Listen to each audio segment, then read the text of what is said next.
안녕하세요. 오늘도 서연살롱을 찾아주셔서 감사합니다. 결혼 10주년을 맞은 여성이에요. 전래동화 중에 집신 파는 아들과 남학신 파는 아들을 둔 할머니 얘기 다들 아시죠? 비가 오면 집신 파는 아들 장사가 안 될까봐 걱정하고 날이 좋으면 남학신 파는 아들 장사가 안 될까봐 걱정하는 할머니 얘기요. 저도 한때는 그런 심정으로 살았던 적이 있어요. 제 남편 직업이 날씨에 영향을 받는 일이어서 하루도 마음 졸이지 않은 날이 없을 정도였거든요. 지금은 그 일을 그만두고 다른 일을 하고 있어서 더 이상 날씨 때문에 걱정할 일은 없어졌지만요. 이제서야 말이지만 제 남편은 전업을 하기까지 정말 마음고생이 많았어요. 다름 아닌 제 친정 식구들 때문에요. 지금도 그때 일을 생각하면 미안해서 고개를 못 들 정도예요. 저희 친정 부모님은 제가 어릴 때부터 돈에 쪼들려 살아오셨어요. 쉼없이 일을 하셨는데도 늘 돈 때문에 빚쟁이들한테 시달리고 자식들 앞에서 망신을 당하기 일쑤였죠. 국민학교 2학년 때였는데 친구들과 함께 저희 집에서 놀려고 수업이 끝나자마자 달려왔더니 웬 아저씨 목소리가 대문 밖에까지 쩌렁쩌렁하게 울리더라고요. 갚을 능력이 안 되면 애초에 빌리지 말아야 할 거 아냐. 능력도 없는 주제에 밥은 처먹겠다고 밥상까지 차려놓은 거 봐. 남의 돈도 못 갚는 주제에 이게 목구멍으로 넘어가냐? 길게 말할 거 없고 당장 내 돈 안 내놓으면 여기서 누울라니까 돈 가져와. 내 돈 가져오라고. 친구들은 신기한 듯 우리 집 반지하 창살에 달라붙어 집안을 훔쳐봤어요. 그리고는 놀란 듯이 저를 힐끔 쳐다보더라고요. 왜 그러나 하고 저도 허리를 숙여 집 안을 봤더니 글쎄 우리 아빠가 무릎까지 꿇고 싹싹 빌고 있지 뭐예요. 그 순간 가슴속에서 뜨거운 불길이 목구멍을 타고 오르는 것 같았어요. 그리곤 이내 제 얼굴은 눈물 범벅이 되고 말았죠. 갑작스런 제 울음에 친구들은 어쩔 줄 몰라 했고 제 눈치를 보며 하나둘 자기들 집으로 가버렸어요. 친구들이 가고 나자 그제야 저는 소리내 울먹였고 하필 그 모습을 아빠가 보게 되었죠. 그날 빚쟁이 앞에서 무릎을 꿇은 채 저를 바라보시던 아빠의 모습은 40이 넘은 지금까지도 가슴 아픈 상처로 남아있어요. 그날 아빠는 얼마나 창피하고 괴로우셨을까 생각하면 여전히 목밑이 따가울 정도로 울컥해요. 그 일 탓인지는 잘 모르겠지만 저는 돈에 대해 혐오감을 가지고 있어요. 살기 위해선 필수 불가결한 거지만 사람을 너무 아프게 하는 무기 같아서 내 손에 쥐고 싶은 생각이 안 들 정도로 말이에요.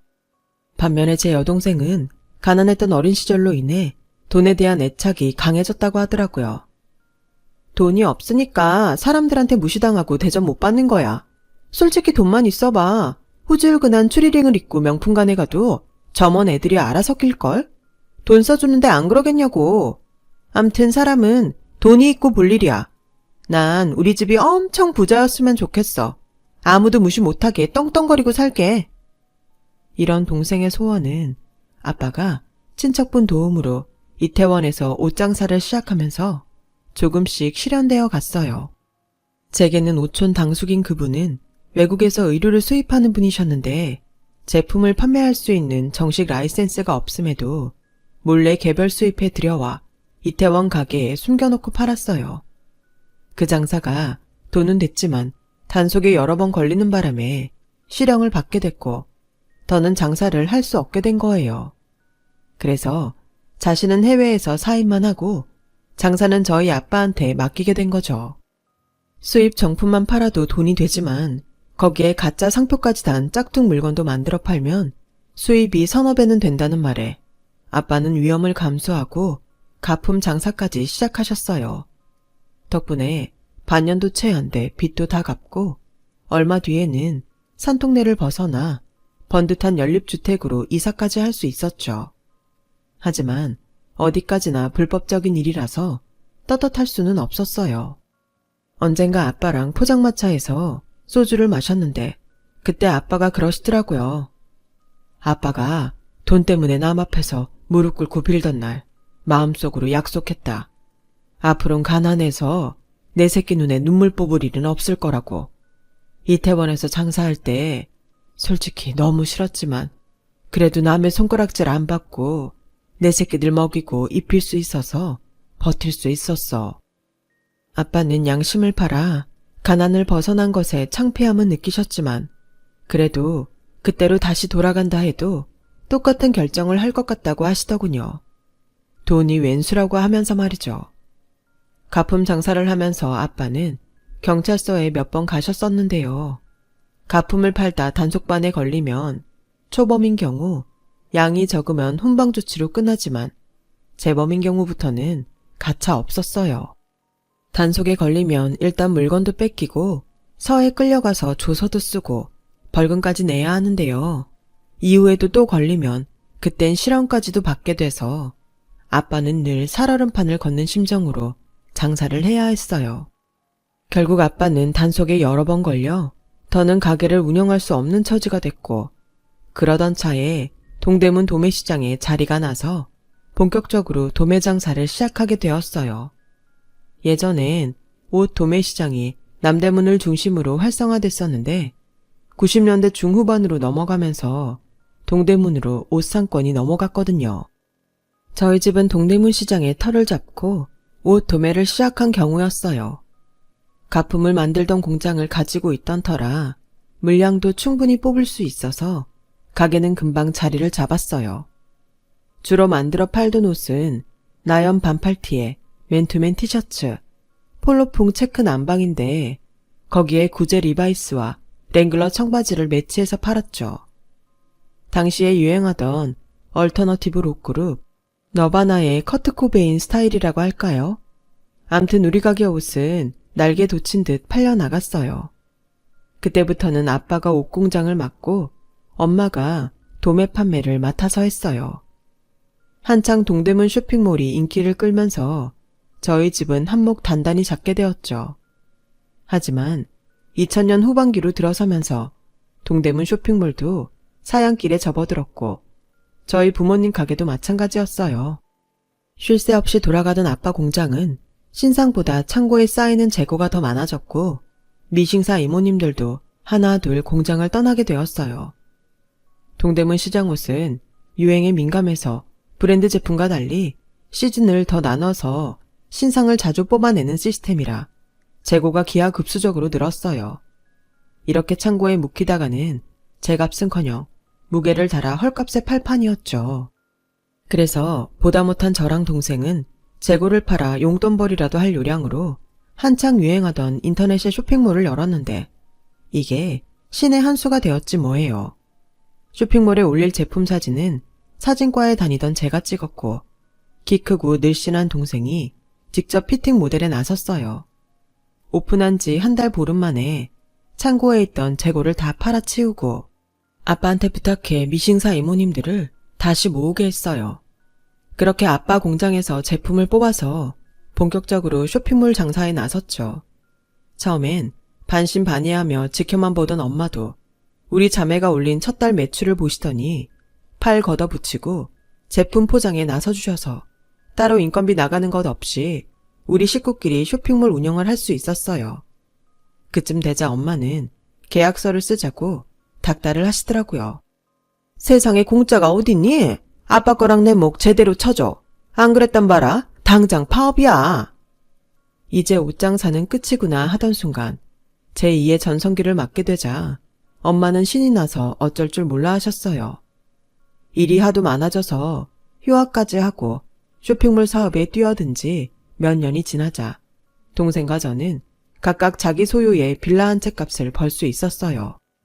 돈을 굴리는데 재주가 없었던 저는 그 돈을 그대로 통장에 넣어두었고 동생은 그 돈에 대출까지 받아서 오피스텔을 세 채 사서 월세를 놓았어요.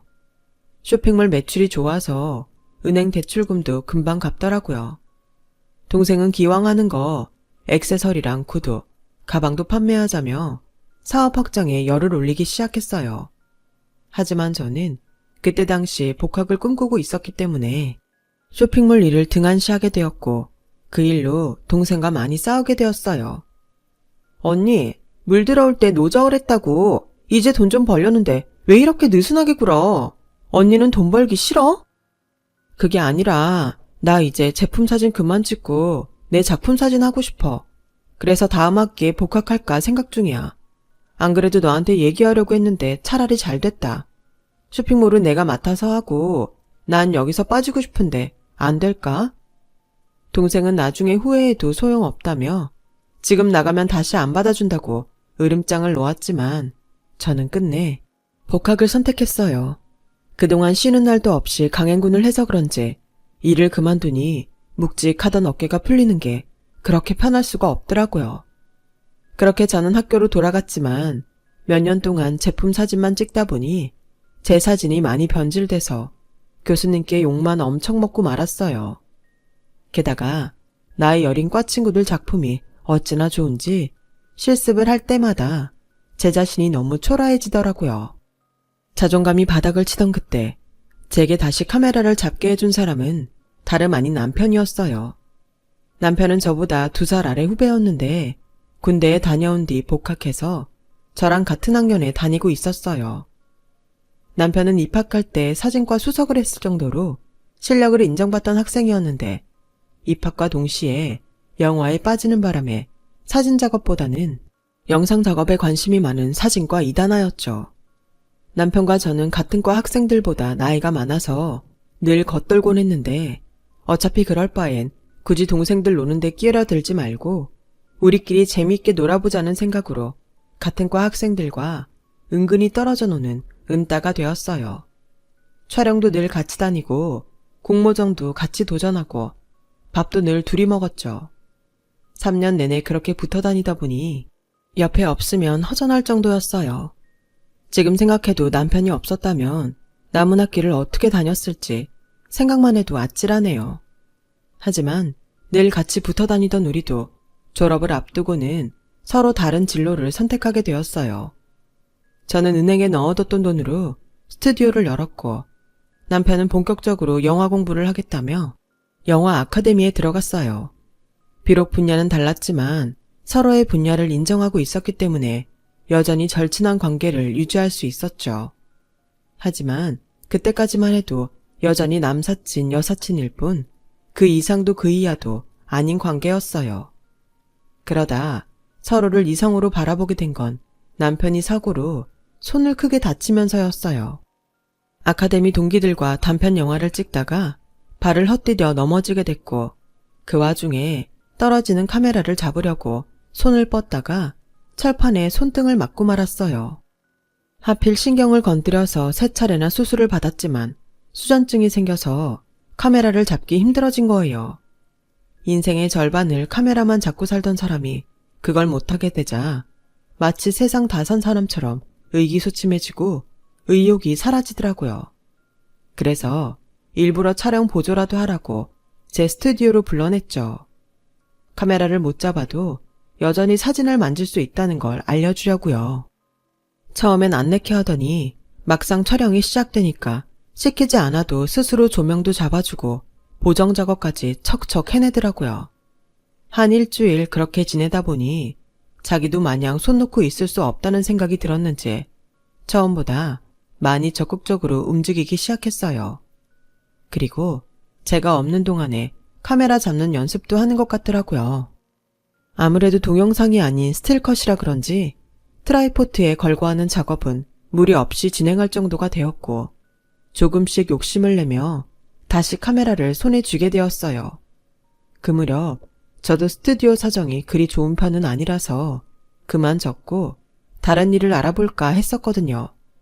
그런데 하루는 남편이 그러는 거예요. 우리 베이비 촬영을 해보는 게 어떨까?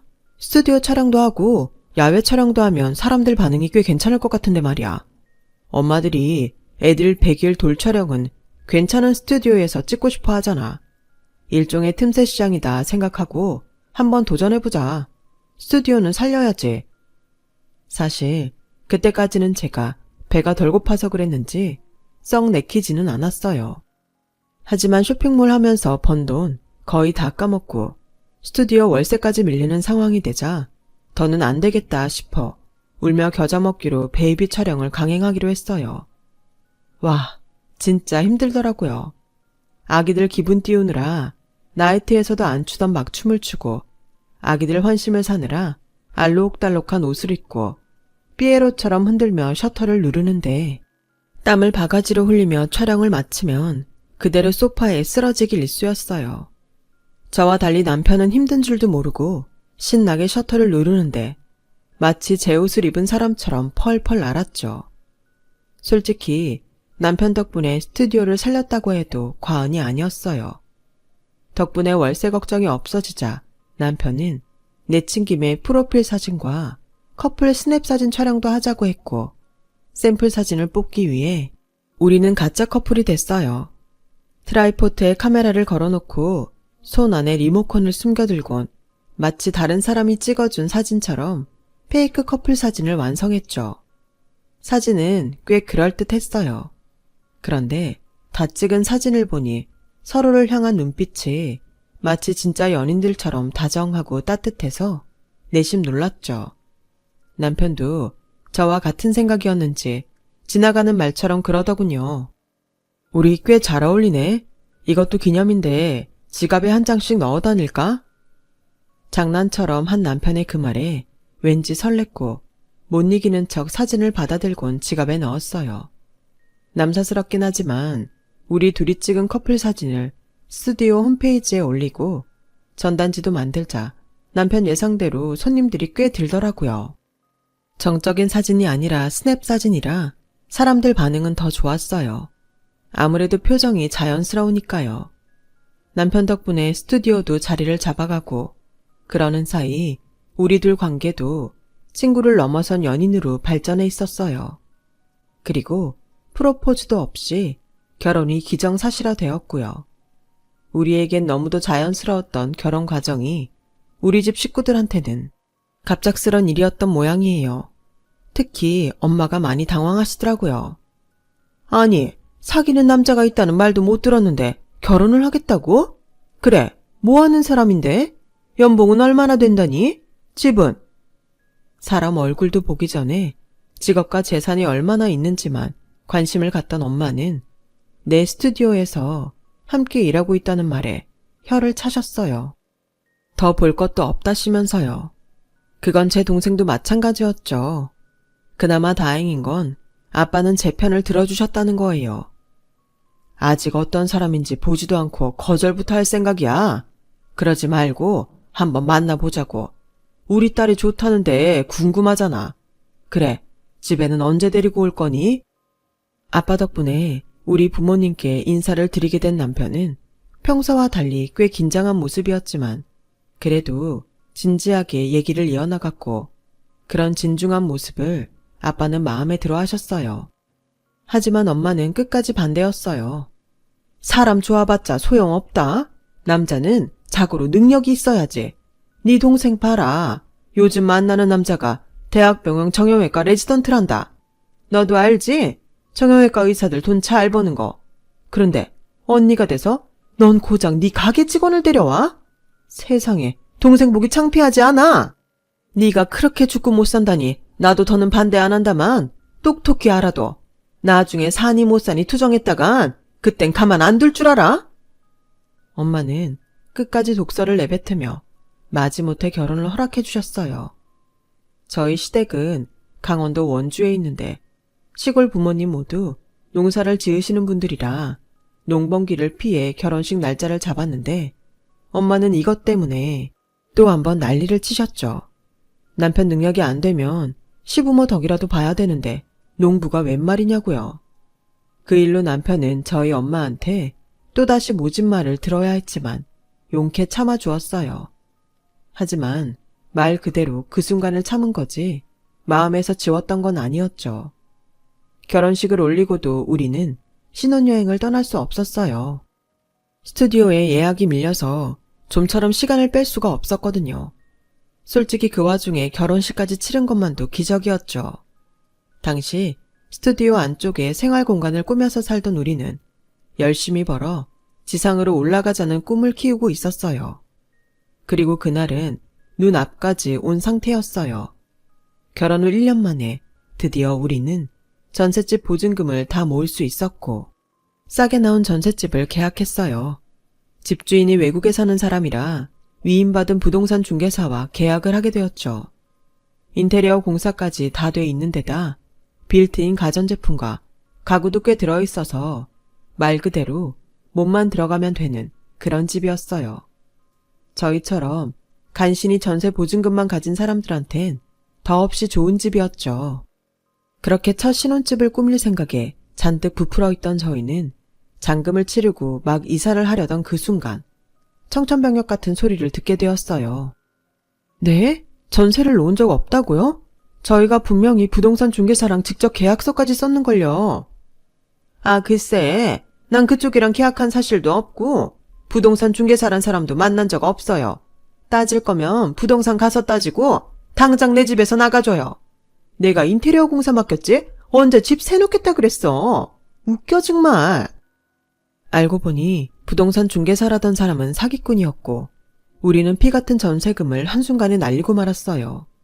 돈도 돈이지만 사기를 당했다는 충격에 남편도 저도 한동안 정신을 차릴 수 없을 정도였죠. 거기다 주변에 저희와 컨셉이 비슷한 스튜디오가 많이 생겨서 손님도 줄고 수입이 반토막이 난 거예요. 시련은 연이어 찾아온다고 그 상황에 제가 임신까지 했지 뭐예요. 변변한 집도 없는 판에 애까지 생기자 정말 머릿속이 터져나갈 것 같이 복잡하더라고요. 이대로 남편한테 비밀로 한 채 애를 지울까도 생각했어요. 하지만 아무리 생각해도 나 혼자 결정할 일이 아닌 것 같아서 남편한테 임신 사실을 알렸어요. 그랬더니 저처럼 걱정부터 할 줄 알았던 남편이 세상 다 얻은 사람처럼 기뻐하며 저를 안아주지 뭐예요. 자기가 무슨 수를 써서라도 우리 애 키울 돈은 마련할 테니 걱정 말고 몸조리에 힘쓰라면서요. 남편을 많이 믿고 의지하긴 하지만 솔직히 그때는 그 말에 그리 믿음이 가지 않았어요. 남편을 믿지 못해서가 아니라 상황이 너무 어려웠으니까요. 남편은 낮엔 저와 함께 스튜디오를 운영하고 밤에는 어디론가 나가곤 했어요. 어딜 그렇게 다니냐고 물어도 그냥 친구들 만났다는 말만 할 뿐 자세히 얘기하려 들지 않더라고요. 새벽녘에야 들어온 남편은 항상 맛있는 냄새가 났어요. 튀김 냄새에 달콤한 양념 냄새까지. 나 몰래 친구들과 만나 술이라도 마시고 다니나 했는데 이상하게도 술 냄새는 나지 않았어요. 남편이 밤 시간에 외출을 하는 날이 이어졌고 참다 못한 저는 남편의 뒤를 쫓기로 했죠. 그날도 남편은 스튜디오 정리를 하고 외출 준비를 했고 저는 내색 않고 있다가 남편을 따라 나갔어요. 집에서 전철로 20분 거리의 역에 내린 남편은 도로변에 있는 치킨집으로 들어가더라고요. 길 건너에서 그 모습을 훔쳐보던 저는 내 예상대로 남편이 친구들과 만나고 있나 보다 했는데 그 순간 남편이 치킨 포장봉지를 들고 가게에서 나오지 뭐예요. 그리고는 가게 앞에 세워둔 스쿠터를 타고 어디론가 가버리더라고요. 그 길로 치킨집에 들어가 방금 나간 사람이 여기 자주 오냐고 물었더니 아, 정훈 씨요. 우리 배달원인데요. 배달 일은 처음이라고 하는데 성실하고 빠릿빠릿하니 일을 참 잘해요. 며칠 전에 밤새도록 비가 엄청 왔잖아요. 그래서 배달은 접어야 하나 고민했는데 그 날씨에도 배달을 하겠다고 나왔더라고요. 요즘 젊은 친구 중에 저런 사람 없어요. 그런데 누구세요? 그 말에 다리에 힘이 쭉 빠졌어요. 하루 종일 스튜디오 일을 도맡아 하곤 밤에는 배달 일까지 해왔다니 그런 사람을 의심했던 제가 한심했죠. 저는 가게 사장님한테 제가 왔었던 건 비밀로 해달라고 말하곤 도망치듯 치킨집을 나왔어요. 집으로 돌아오는 내내 하염없이 눈물이 흐르더라고요. 가정 노릇을 하겠다고 혼자서 몸부림치며 살고 있는 남편을 생각하니 제가 너무도 철없게만 느껴지더라고요. 그래서 남편 어깨에 지워진 짐을 저도 나눠지어야겠다는 생각에 동생한테 전화를 걸어 다시 쇼핑몰 일을 하고 싶다고 말했어요. 처음엔 절대 안 된다고 거절하던 동생은 저희 집 사정을 듣고는 한숨을 쉬더니 답답한 듯 그러더군요. 그러게 내가 뭘 했어? 결혼은 사랑만 있다고 되는 게 아니라니까. 평강공주 콤플렉스도 아니고 뭐하러 돈도 없는 남자 만나 그 고생이야. 언니 사정은 딱하지만 그렇다고 멀쩡한 직원 내보내고 언니를 다시 쓸 순 없고 일단 소품 쪽만 언니한테 맡길 테니까 그거라도 하겠으면 하고 아니면 말아. 그렇게 저는 동생 쇼핑몰 소품 촬영을 맡아 하게 됐어요. 차라리 저한테는 다행이었죠. 남편이 배달 일을 나가고 없는 시간에 스튜디오 작업을 할 수 있으니까요. 그래서 다음날 바로 동생 회사에 찾아가 일감을 받아왔어요. 혹여 남편이 알아챌까봐 소품은 창고에 잘 숨겨두었고 남편이 나가자 꺼내서 촬영을 시작했죠. 그렇게 부부간의 투잡 활동을 벌이며 노력한 덕분에 출산이 다가올 즈음 월세집 보증금 정도는 마련할 수 있었어요. 하지만 우리 부부가 몰랐던 불편한 진실 또한 마주하게 되었죠. 출산 후 집에서 육아를 하고 있는데 동생과 예비 제부가 찾아왔더라고요. 조카 선물이라며 값비싼 유아용품을 잔뜩 사들고 말이죠. 그런데 예비 제부가 제 앞에서 하지 말아야 할 말을 하고 만 거예요. 형님은 요즘도 그렇게 바쁘세요? 지난번 가족여행 때도 형님이 일 때문에 바쁘시대서 저희만 장인 장모님 모시고 갔다 왔는데 이번 여름 휴가도 못 오신다면서요. 결혼 전에 형님이랑 친해지고 싶은데 집안 행사에도 통 안 나오시고 친해질 기회가 너무 없네요. 저조차 들어보지 못한 가족여행에 집안 행사라니 도대체 무슨 소리를 하는지 모르겠더라고요. 그래서 동생한테 물었더니 엄마가 형부 배달일 하는 거 알아버렸어. 글쎄 형부가 상도동 이모네 치킨 배달을 왔었다지 뭐야. 그 일로 엄마가 창피해서 얼굴도 못 들고 살겠다고 얼마나 난리였는데 엄마가 형부 불러다 한바탕 한다는 걸 아빠가 가까스로 막았어. 솔직히 언니한테 미안한 소리지만 엄마 입장에선 그럴 수 있는 거 아니야? 나부터라도 사위가 배달일 한다면 창피해서 지방 경조사 때 안 부를걸? 그러니까 너무 야속해하지 마. 그리고 언니한테 할 말이 있는데 나 쇼핑몰 그만하려고 곧 결혼도 하는데 명색의 의사 부인이 티쪼가리 파는 쇼핑몰 한다는 게 격떨어지잖아. 거기다 아빠도 연세가 드셔서 공장 일을 버거워하시길래 마땅한 작자한테 쇼핑몰 넘기려고 해. 그래서 더는 언니한테 일 못 주니까 언니도 대책을 마련하라고. 동생 내외가 돌아가고 저는 한참을 멍하게 앉아 있었어요. 돈이 없으면 내 부모한테도 차별을 받는구나 생각하니 화를 낼 기운도 안 날 정도로 몸이 축 처져버렸거든요. 얼마 뒤 동생은 결혼했어요. 저희 부부는 결혼식에 초대조차 받지 못했고요. 엄마가 결혼 며칠 전에 제게 전화해 저 혼자 오든지 아니면 둘 다 오지 말라고 하셨거든요. 사위 직업이 창피하시다고요. 그래서 그 일을 계기로 친정과 연을 끊고 살았어요. 이듬해 아빠가 돌아가셔서 장례를 치를 때도 엄마가 제부 병원 식구들도 오는데 창피하니까 제 남편은 오지 말라고 하셔서 저만 가서 장례를 치르고 왔고요. 그렇게 친정과 연을 끊고 산 지 8년이 지났어요. 투잡을 뛰며 고생하던 남편은 5년 전 전업해 영상 콘텐츠 회사를 차렸어요. 시골에서 농사 지으시던 시부모님이 더는 힘들어 농사를 못 지으시겠다고 땅을 팔아주셔서 그 돈으로 차린 회사였죠. 아이템이 좋은 데다 마침 시류까지 잘 타서 남편 회사는 현재 승승장구하고 있어요. 그 바람에 집도 넓혀와서 시부모님도 서울로 모셔와서 함께 살고 있고요. 초등학교에 들어간 딸아이는 남편과 저를 닮아 그런가 사진을 곧잘 찍어요. 시부모님을 모시고 세계 각국으로 여행 갈 때마다 고사리 손으로 사진을 찍었는데 전문가인 제가 봐도 구도며 색감이 남다르다 느낄 정도니까요.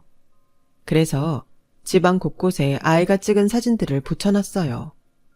결혼 10년 만에 인생의 참 행복을 누리며 살던 어느 날 시부모님이 아파트 경로당에 가고 안 계셨는데 엄마가 저희 집으로 찾아왔더라고요.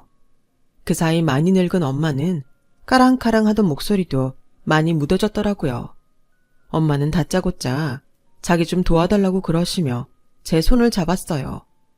전 재산 털어 사위한테 병원까지 차려줬더니 작은 딸 내외가 자기를 부양하기는커녕 강제로 실버타운에 보낼 계획을 세웠다나요? 소송을 걸어 병원 차려준 돈을 받으면 저한테 반을 줄 테니 대신 변호사랑 만나서 일을 진행해달라고 했어요. 그 망할려니 병원 차려주자마자 지 엄마는 거들떠도 안 보지 뭐니. 자식 새끼 키워봐야 소용없다고 돈만 빼가곤 부모 부양도 안 했다니까. 너도 알잖니? 네 동생이 돈 욕심 많은 거. 내가 돈 받으면 너한테 한몫 떼어줄 테니 이서방한테 말해서 대신 일 좀 처리하라 그래라. 명색이 큰 사위인데 처가 힘들 때 도움 좀 줄 수 있는 거 아니니? 너도 그래. 엄마가 네 동생한테 돈까지 뺏기고 말년에 빈털털이 될 판인데 화도 안 나? 말이 좋아 실버타운이지. 시설이라도 좋으면 내가 말도 안 해. 가봤더니 계집처럼 조그마한 방에 노인네들 집어넣곤 돈만 따박따박 뜯어먹는 데더라. 내가 그런 데서 어떻게 살아? 어림도 없지. 창피하겠으리? 그러게 창피한 줄 아는 분이 여기는 왜 오셨대요? 내 남편 창피하다고 아빠 장례식에도 못 오게 하더니 이제 와서 도와달라고요? 왜 그래야 되는데요? 내 남편이 엄마한테 왜 그렇게까지 헌신적으로 굴어야 하냐고요? 작은 사위한테 전재산 퍼부었으면 거기 가서 도움을 받든지 준 돈 다시 뺐든지 하시라고요. 엄마가 우리 가족 버렸을 때 우리도 엄마 버렸으니까 그렇게 아시고 내 집에서 당장 나가주세요. 우리 어머님 아버님 오실 시간이니까 방해 안 되게 나가주시라고요. 엄마는 제 손에 등 떠밀려 집을 나가면서도 어떻게 엄마한테 이럴 수 있냐고 큰 소리 치셨어요. 그러다 복도 한 벽을 온전히 채우고 있던 제 딸아이의 사진을 보더니 눈시울을 붉히시며 한참을 넋놓고 바라보시더라고요. 만감이 교차하던 엄마의 표정 속에서 부러움과 한탄, 그리고 속죄의 심정이 고스란히 느껴졌어요. 결국 엄마는 울음을 터뜨리시곤 혼잣말처럼 내가 복을 찾네 라는 말을 하시곤 돌아가셨어요. 이후 동생한테 전화해 엄마도 날들이 빼먹었으면 부양의 의무라도 지키라고 한마디 하고 끊었어요. 모르죠. 이후로 동생 내외가 엄마를 얼마나 제대로 부양할지는요. 살면서 나와 내 가족한테 상처 준 이들에게 복수하고 싶다는 생각을 참 많이 했었는데요. 살아보니 최대의 복수는 그들이 부러워할 만큼 잘 사는 모습을 보여주는 게 아닐까 생각하게 되었어요. 저희 친정엄마가 제 딸이 찍은 사진 속 우리 가족을 보고 한참이나 눈도 못 떼고 부러워했던 것만 봐도 알겠더라고요. 사람에게 받은 상처는 사람을 통해 치유한다고 앞으로도 저는 제 가족을 통해 치유하고 치유받으며 살아갈 생각입니다. 지금까지 제 사연을 들어주셔서 감사드려요. 건강하시고 사랑하는 가족들과 항상 행복하세요. 여러분, 사연 댓글에 응원과 현명한 조언 부탁드려요. 좋아요와 구독은 저에게 큰 힘이 됩니다. 오늘도 좋은 일 가득하세요.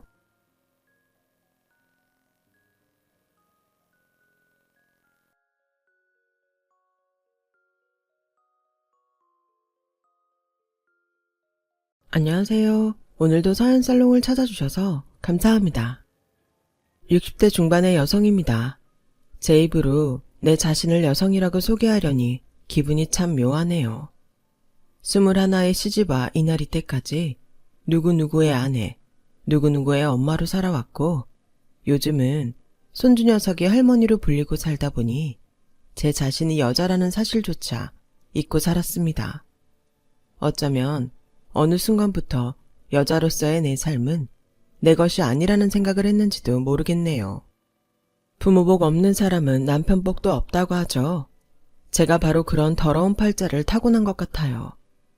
저는 시골 깡촌에서 나고 자랐어요. 제 부모님은 가난한 시골 살림에 원치 않던 막내딸인 제가 태어나자 돌도 되기 전에 건너마을에 사는 아들만 내리 다섯인 집에 보내셨어요.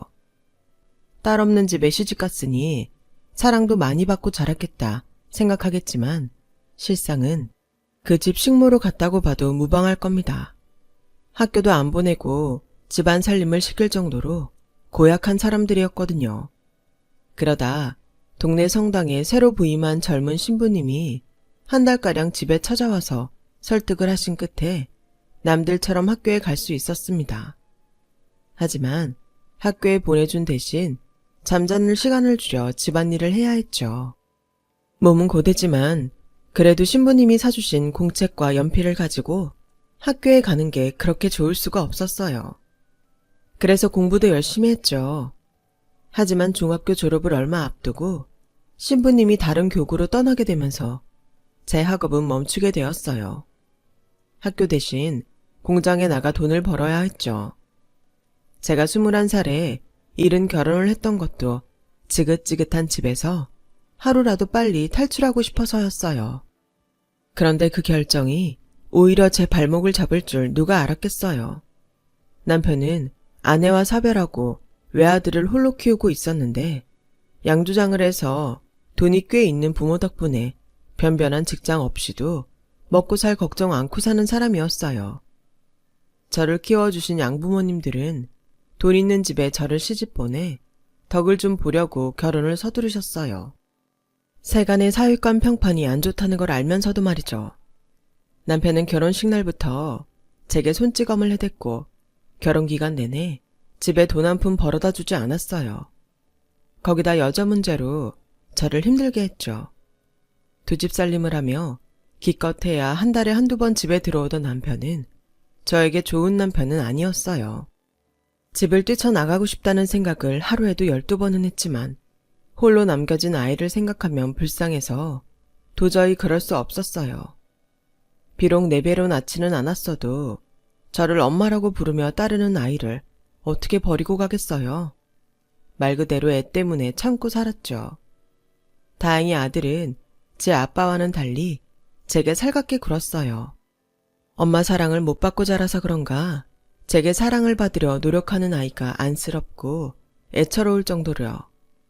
남편이 집에 오는 한 달에 한두 번 폭풍 같은 날들을 제외하곤 아들과 저는 여느 집 모자처럼 단란한 시간을 보낼 수 있었어요.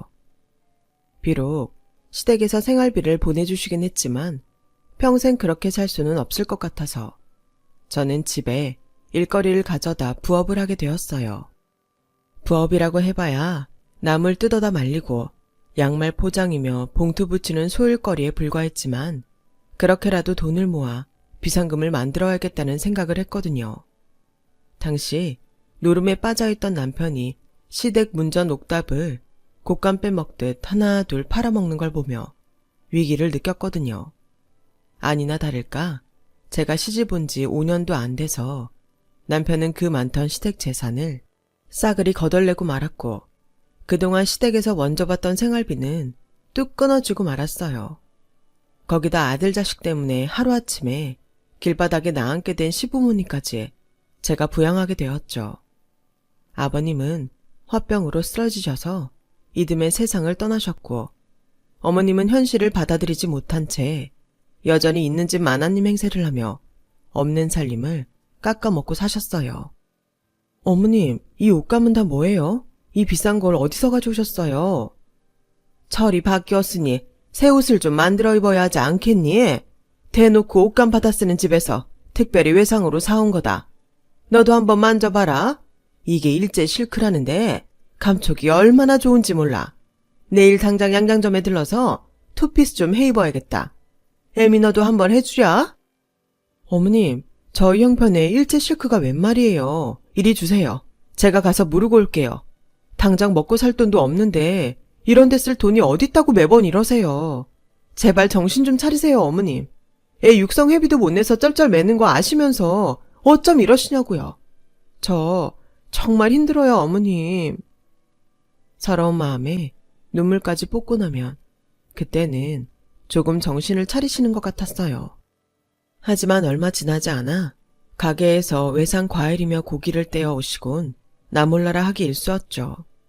그 뒷감당은 늘 제 몫이었어요.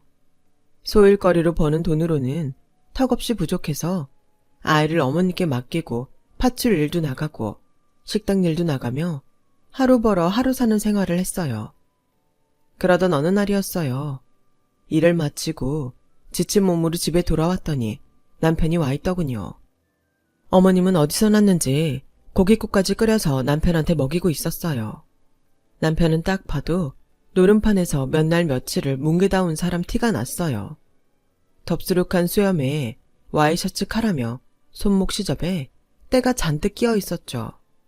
며칠 굶은 사람처럼 허겁지겁 국에 밥을 말아먹은 남편은 상에 숟가락을 놓기가 무섭게 안방 서랍을 뒤지기 시작했어요. 남편이 눈에 불을 켜고 찾아댄 건 바로 땅 문서였어요. 제가 시집올 때 아버님이 제게 주신 땅이었죠. 아버님이 남편 몰래 간직하라고 하셔서 늘 서랍 깊숙이 넣어두었는데 남편이 그걸 어찌 알고 찾으러 온 거였어요. 온 안방을 다 뒤집어도 안 나오자 남편은 제 멱살을 쥐고 땅 문서 내놓으라고 윽박질렀어요. 이미 팔아 쓰고 없다고 말해도 믿지 않고 제게 땅 문서 내놓으라고, 안 그럼 집에 불을 질러 버리겠다고 난리를 치더군요. 저도 이판사판이다 싶어 소리쳤어요. 그래요. 어디 불 질러 보세요. 나도 더는 이러고 못 살겠으니 이참에 다 죽어버립시다. 빨리 불 질러요. 지르라고요. 목에 핏대까지 세우며 악을 쓰는 저를 보자 남편은 당황한 표정이었어요. 저를 평생 자기 앞에서 고분고분 살 줄 알았던 쑥맥으로 알았을 테니 놀라기도 했겠죠. 그렇게 온 집안을 뒤엎은 남편은 다시 집을 나갔어요. 그리고는 영영 돌아오지 않았어요. 도박판에서 엄청난 빚을 졌던 남편은 빚쟁이를 피해 도망다니다 한겨울 길바닥에서 객사하고 말았거든요. 남편의 사망 소식에 어머님은 정신줄을 놓으셨고 저는 죄책감에 시달려야 했어요. 사실 그 땅은 저를 키워주신 양부모님이 일찌감치 가져갔거든요. 저를 키워준 값을 시댁에서 받겠다고 하길래 시부모님께 패기치기 싫어서 내줘버렸던 거죠.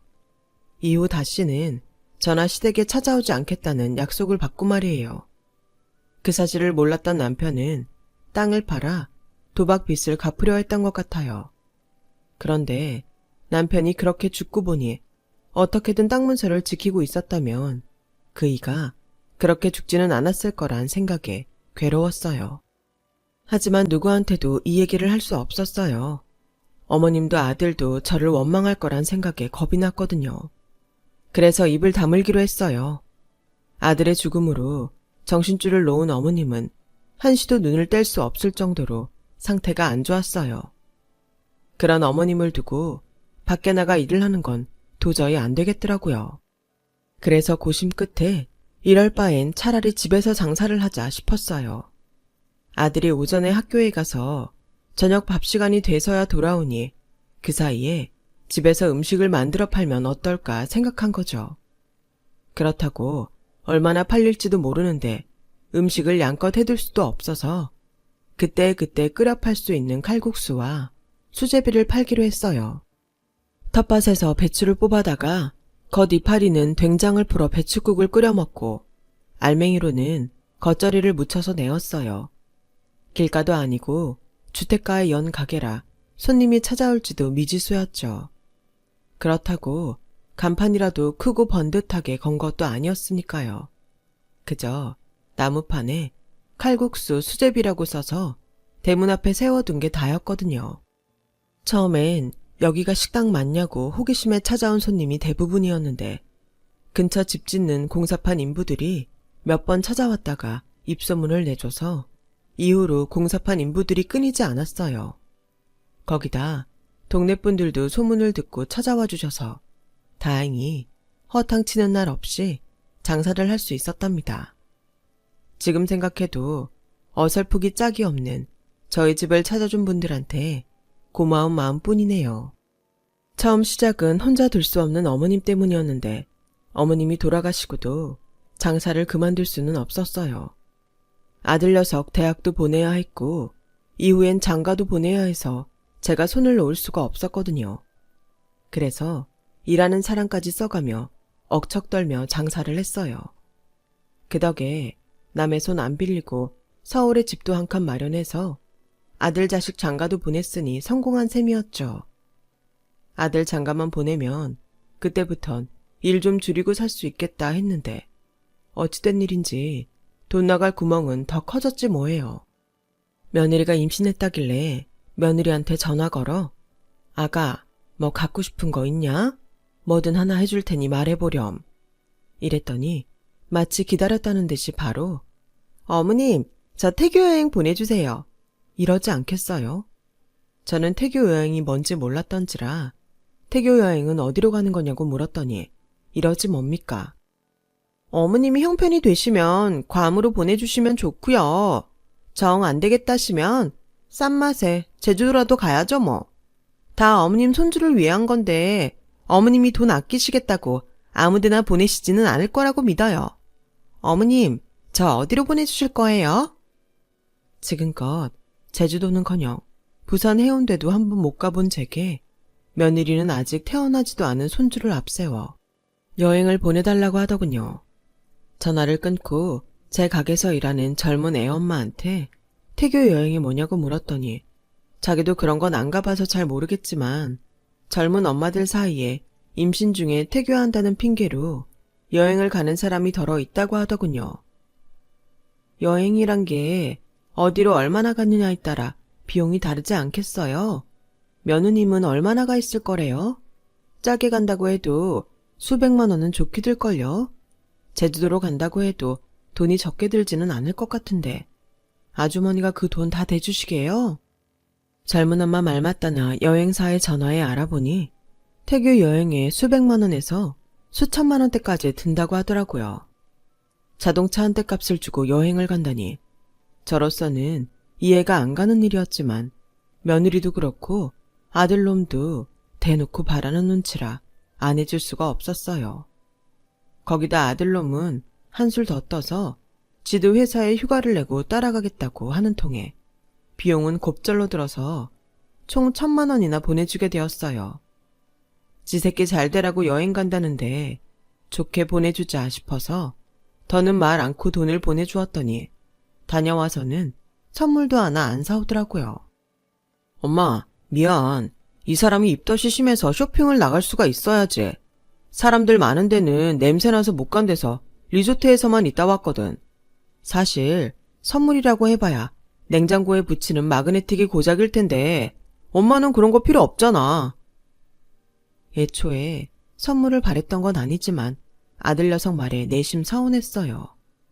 그런데 같이 일하는 젊은 엄마가 보내준 며느리 SNS를 보니 괌으로 태교 여행 가서 샀다며 옷이며 향수, 가방까지 한가득이더라고요.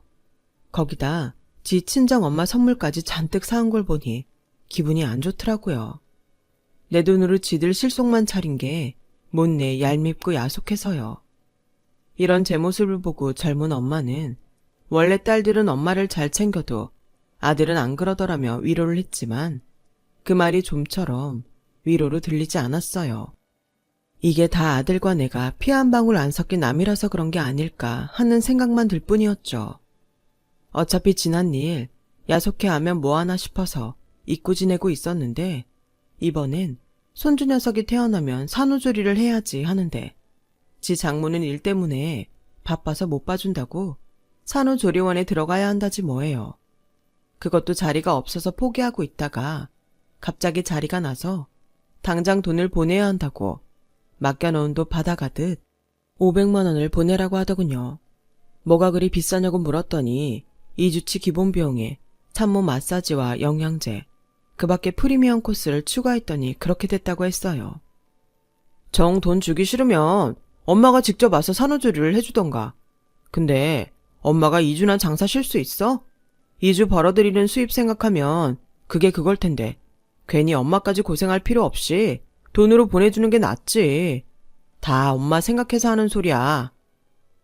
고양이 쥐 생각해주는 아들놈 말에 기가 찼지만 어쩌겠어요.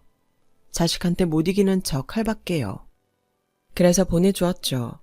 애만 낳으면 돈 들어갈 일도 줄겠다 생각했는데 그 후로도 아들과 며느리인 수시로 돈 보내달라는 연락을 했어요. 손주가 태어나서 며느리가 일 못하니 생활비를 보태달라질 않나.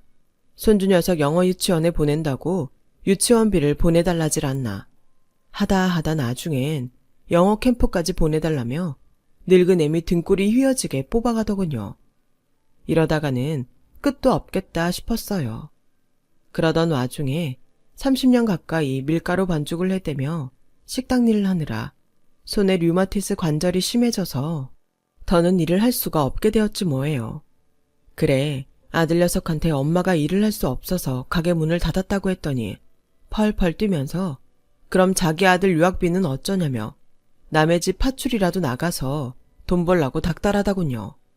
참다 못해 그동안 참았던 말들을 아들한테 대놓고 쏟아 부었습니다. 이 썩을 놈아, 니놈 눈엔 내가 네 집 종년으로 보이냐? 이날 이때까지 너 키우느라 허리가 휠판인데 고마워하지는 못할 망정 니의 교육까지 나한테 떠넘기려 들어. 내가 너한테 무슨 죄를 졌길래 나한테 이러는 거냐? 입 있으면 말 좀 해봐. 그러자 아들놈 입에서 뜻밖의 말이 흘러나왔지 뭐예요. 엄마 때문에 우리 아빠가 죽었잖아. 엄마가 그 땅 문서만 가지고 있었어도 우리 아빠 길에서 비명 행사하진 않았을 거라고. 내 아빠 죽였으면 자식이 나한테 그에 대한 죗값은 치러야 할 거 아냐. 그깟 돈 몇 푼 해주는 게 뭐가 그렇게 아까워서 이 난리냐고. 더는 엄마랑 말하기 싫으니까 당장 내 아빠 살려내든가 아니면 나가서 돈이라도 벌어오라고. 지금까지 아들 녀석이 철이 없어서 나한테 이러는 줄 알았는데 알고 보니 제 아빠 일은 복수를 했던 거더라고요. 오랜 시간 부모 자식 간으로 살면서 어쩌면 그런 마음을 감추고 살았는지 소름이 끼치고 겁이 났어요. 애초에 그 땅은 시아버지가 나한테 주신 땅이었기에 미안한 마음을 가질 이유는 없었지만 그래도 남편이 땅 문서 때문에 사라진 건 사실이라서 아들 녀석 앞에 당당할 수는 없었어요. 그 녀석한테 나는 지 아빠 죽인 원수일 뿐일 테니까요. 그놈의 땅 문서가 뭐라고 내 인생을 이리도 힘들게 하나 싶어 며칠을 자리 보전하고 누워 끙끙 앓았어요. 마음은 차라리 이렇게 죽어버리면 좋겠다 싶었는데 그래도 살겠다고 배에서 꼬르륵 소리가 나지 뭐예요. 그래도 무거운 몸을 일으켜 밥을 안 치고 텃밭에서 호박을 따다 된장찌개를 끓였어요. 살아있는 이상 어떻게든 살아야겠다는 생각에 밥을 한 그릇 해치우고 그 길로 인력사무소에 나가 일자리를 알아보았어요. 손주름 유학비 때문이 아니라 내 살 길 찾아 일을 구했던 거예요. 나이가 있어서 쉬운 일은 없다면서 연세 많은 노인댁 살림을 맡아줄 사람이 필요한데 해보겠냐고 하더군요. 당장 가릴 처지가 아니라서 하겠다고 하곤 집으로 돌아왔어요. 다음날 그 집에 가서 면접을 봤더니 출퇴근할 사람을 찾는 게 아니라 입주 도우미를 찾는 거라고 하더군요. 문제는 그 집에 어르신 하나뿐이라 단둘이 한 집에 사는 게 아무래도 마음에 걸렸어요. 나이가 많다고는 해도 한 집에 남녀가 함께 살아야 하는 거니까요. 얘기를 들어보니 아내는 10수년 전에 죽고 하나뿐인 아들 내외는 외국에 살고 있다고 하더라고요. 다 늙어 자식한테 부모 부양하란 말을 하기 싫어 사람을 들이려 한다고요. 비록 머리를 하얗게 세고 어깨도 구부정한 노인이었지만 말씨며 행동이 점잖은 게 허튼 짓을 할 사람 같지는 않아 보였어요. 그래서 하겠다고 해버렸죠. 일단 살고 있는 집을 정리해야 하니 3일만 기다려달라고 하곤 나왔어요. 집에 돌아와 집 청소를 하고 가스며 수도까지 끊어놓고 옷가방 하나 챙겨 일하기로 한 집으로 들어왔죠. 젊은 시절 독일 유학까지 다녀온 어르신은 서울에서 대학 교수로 살다가 정년 퇴임 이후 홀로 고향집에 내려와 살고 있었어요. 가끔 제자들이 다녀가기는 하지만 그 외에는 손님도 거의 없는 집이라 말 그대로 살림만 살면 되는 집이었죠.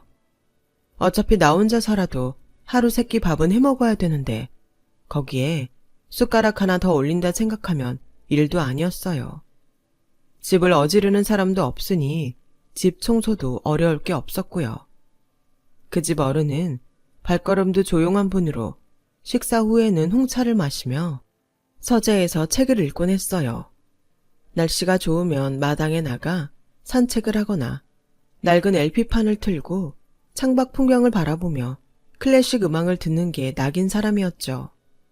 여러모로 손 안 가는 편한 분이었지만 딱 하나 TV 드라마를 볼 때 눈치가 보인다는 단점이 있었어요. 절간처럼 조용한 집에서 TV를 틀려니 나도 모르게 눈치를 살피게 됐거든요.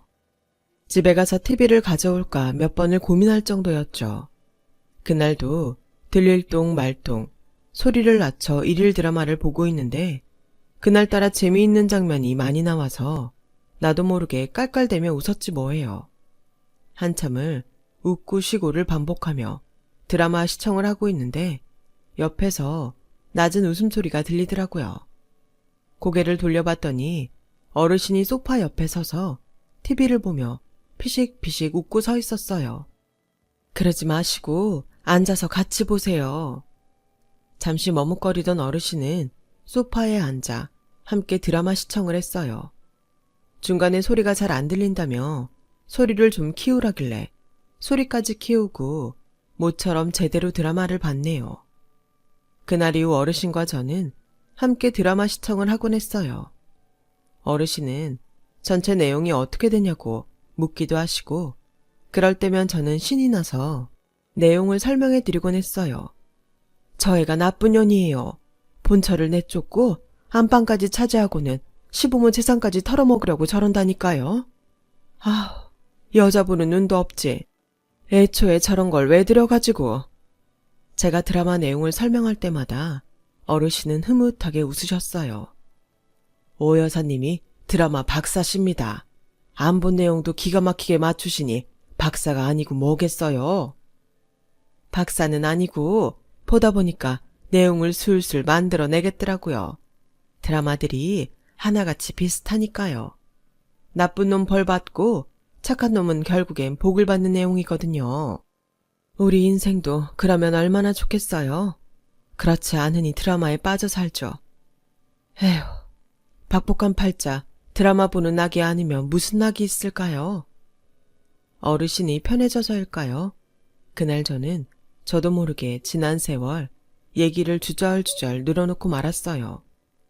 부모님한테 버림받았던 얘기며 도박에 미쳐 시댁 재산 거덜내고 객사한 남편 얘기, 내가 지 아빠 죽인 거라고 평생 내 등골 빼먹는 아들 얘기까지 몇 시간을 울고 짜며 떠들었어요. 그 얘기를 잠자코 들어주시던 어른은 제게 더는 과거에 발목 잡혀 살지 말고 이제라도 제 인생을 살라고 하시더라고요. 배우고 싶은 게 있으면 배우고 먹고 싶은 게 있으면 참지 말고 먹으라고요. 인생이 길어 보여도 세상 떠나는 건 한순간이니까 후회 없이 살라고 말이죠. 말이 쉽지 그게 가능해요? 애초에 돈이 없어서 남의 집 일하러 온 판인데 놀고 즐길 돈이 어딨어요? 다 팔자 좋은 소리죠. 어르신은 그러고 사셔도 되겠네요. 돈도 많겠다. 잘난 아드님도 외국에 있겠다. 한 번씩 휑하니 아들 보러 외국에 나가셔도 되고요. 안 그래요? 그러자 어르신이 씁쓸한 미소를 지으며 그러시더라고요. 아내도 아들도 앞서 보내고 혼자 남은 노인네가 좋을 게 뭐 있습니까? 드라마 보는 낙으로 사는 건 오 여사님이나 저나 매일 반인걸요. 외국에 있다던 아들 내외는 몇 년 전 교통사고로 세상을 떠났고 슬아의 자식이 없던 터라 어르신한테 가족은 아무도 남지 않은 상황이었어요. 주변에 초라한 말년을 보내는 걸 보이기 싫어 아들의 죽음도 숨기고 살고 있었던 거예요. 그 얘기를 듣고 나니 그동안 부럽기만 했던 어르신이 애처롭게 보였어요. 이렇게 된 거 불쌍한 노인네끼리 재밌게 살아봐야겠다 생각이 들었죠. 그래서 어르신한테 트로트도 가르쳐드리고 재미삼아 미너투도 함께 치면서 사는 낙을 늘려갔어요. 그러던 어느 날이었어요. 초인종 벨소리가 요란하게 울리길래 대문 밖에 나갔더니 글쎄 아들놈이 문 앞에 서 있지 뭐예요. 어떻게 알고 찾아왔는지 잔뜩 화가 난 아들은 다짜고짜 저를 밀치곤 안으로 들어와선 고래고래 소리를 지르며 난리를 치더라고요. 손주 유학비 좀 보태라고 했더니 여기서 싼 살림 차려 살고 있었어? 남자랑 살림 차려 사느라 연락도 끊고 있었냐고. 아무리 피 한 방울 안 섞였어도 명색이 내가 아들인데 나한테까지 비밀로 한 이유가 뭐야? 왜? 내가 알면 이 노인네 돈이라도 뜯을까봐 그런 거야? 아님 이 집 자식들이 전 남편 아들은 연 끊고 오라고 그랬어? 말해봐. 말 못하는 거 보니 그런가 보네. 이봐요 영감님, 우리 엄마 데려갈 거면 나한테 위자료 제대로 줘야 할 거야. 우리 엄마가 말이에요. 내 아빠를 죽인 사람이거든요. 그러니까 데려갈 거면 내 아빠 잡아먹은 위자료 주고 데려가라고요. 안 그럼 나 가만 안 있을 겁니다. 그때 저는 난생 처음 아들의 뺨을 때렸어요. 돈 내놓으라고 악을 쓰는 아들놈을 더는 참아줄 수 없었거든요. 내가 너한테 뭘 그리 잘못했냐? 내가 네 아빠를 죽였다고? 네가 봤더냐 내가 죽이는 거? 그 땅 문서는 네 할아버지가 나한테 준 땅이었다. 도박에 빠져서 자식도 안 돌보고 천하의 개망나니로 사는 네 아빠랑 결혼해줘서 고맙다고 나한테 준 땅이라고. 그런데 내가 왜 네 아빠한테 그 땅을 줘야 되는 거냐? 땅 문서 안 줘서 네 아빠가 죽었다고? 웃기는 소리 하지 마라. 네 아빠는 그 땅 문서 있었으면 그것마저 노름판에서 털어먹고 똑같이 길바닥에서 죽었을 거다. 그런 애비 밑에서 사는 네가 불쌍해서 도망치고 싶은 거 꾹 참고 살았는데 넌 고작 이 엄마를 굴려 편히 먹고 살 궁리밖에 더 했더냐? 너 결혼할 때 아파트 해달라고 나한테 편지 보냈던 거 기억하지? 구구절절하게 앞으로 엄마 모시고 효도할 테니 신혼집 좀 장만해달라고 그렇게 알랑방구를 끼더니 지금껏 네가 나한테 효도한 게 뭐 있냐? 네 섹시 애 가졌다고 태교 여행 가게 돈 대달라고 문자 보냈을 때도 네가 뭐라고 했더냐? 예쁜 손자 낳아서 엄마 모시고 살겠다고 했냐 안 했냐? 네 자식 영어 유치원 보낼 때도 니네 차 바꿀 때도 매번 이놈이 공수표 날린 문자만 해도 수십 개다. 내가 하도 억울해서 지금껏 하나도 안 지우고 다 가지고 있어. 그중에 니놈이 지킨 약속이 하나만 있어도 내가 이렇게 분하진 않는다. 그래놓고 이제 와서 뭐? 위자료? 이 천하의 배은망덕한 놈아. 네가 그러고도 인간이냐? 그래서 나도 더는 네 엄마 안 할란다. 그러니 그동안 가져간 내 아파트, 내 차, 태교 여행 간다고 받아간 돈, 네 아들 영어 유치원비까지 몽땅 다 가져오거라. 내가 전 재산 다 쏟아부어서라도 우리나라에서 제일 비싼 변호사 사서 끝까지 싸워볼 테니 각오하는 게 좋을 거다. 그러니 이 집에서 떠들지 말고 당장 내 눈앞에서 사라져. 악을 쓰고 열변을 토하는데도 아들은 눈 하나 깜짝 안 했어요. 엄마, 뭘 좀 알고 떠드세요. 무식해서 뭘 모르시나 본데 자식한테 이미 증여한 돈은 못 돌려받아요. 소송을 걸려거든 주기 전에 했어야죠. 대신 엄마가 죽으면 그 재산은 주기 싫어도 자식한테 간다는 것만 알고 계세요. 유류분 반환 청구권이라는 게 있거든요. 몰랐죠? 난 그냥 손 놓고 있다가 엄마 죽으면 그 재산 받을 수 있다고요. 뭘 알아야 대화를 하지. 그러자 지금껏 잠자코 있던 어르신이 나직한 목소리로 말씀하셨어요. 젊은 친구가 모친 재산 뺏으려고 꽤나 공부를 한 모양이구만. 자네가 말한 내용이 바로 민법 556조 조항이라네. 알고 있었나? 수증자가 증여자에 대하여 부양의 의무가 있는 경우에 하나요. 수증자가 이를 행하지 않는 경우 증여자는 증여를 해지할 수 있다는 내용일세. 자네 말대로 이미 이행한 부분에 대해서는 해제의 효력에 미치지 않는다고는 하나 예외도 있네. 자네와 자네 모친의 경우처럼 효도를 하겠다는 구체적인 사항이 명시된 증거가 있다면 가능하다는 얘기야. 듣자 하니 자네 모친은 자네가 보낸 편지와 문자를 가지고 있는 듯하니 소송을 통해 돌려받을 수 있다는 걸세. 내 비록 변호사는 아니지만 수십 년간 법학과 교수로 재직한 경험상 자네는 그동안 모친한테 받은 아파트와 돈을 반환해야 하는 게 확실하네. 자네 모친이 원한다면 내 제자들 중 실력 있는 변호사들을 골라 추천할 의향이 있네. 그러니 소장이 도달할 때까지 집에서 기다리게나.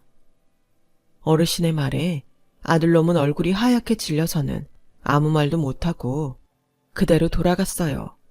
그리고 얼마 뒤 어르신의 제자라는 변호사가 찾아와 소송을 진행해주겠다며 제가 가지고 있던 아들의 편지와 문자를 받아갔어요. 이후 아들놈과 며느리가 찾아와 손이 발이 되게 빌며 소송을 취하해달라고 애원했지만 저는 거절했습니다. 엄마가 돼서는 어쩜 그리 야박할 수 있냐고 해도 어쩔 수 없었어요. 그동안 제가 아들 내외한테 쏟아부은 희생과 정성이 다 부질없다는 걸 알게 됐으니까요.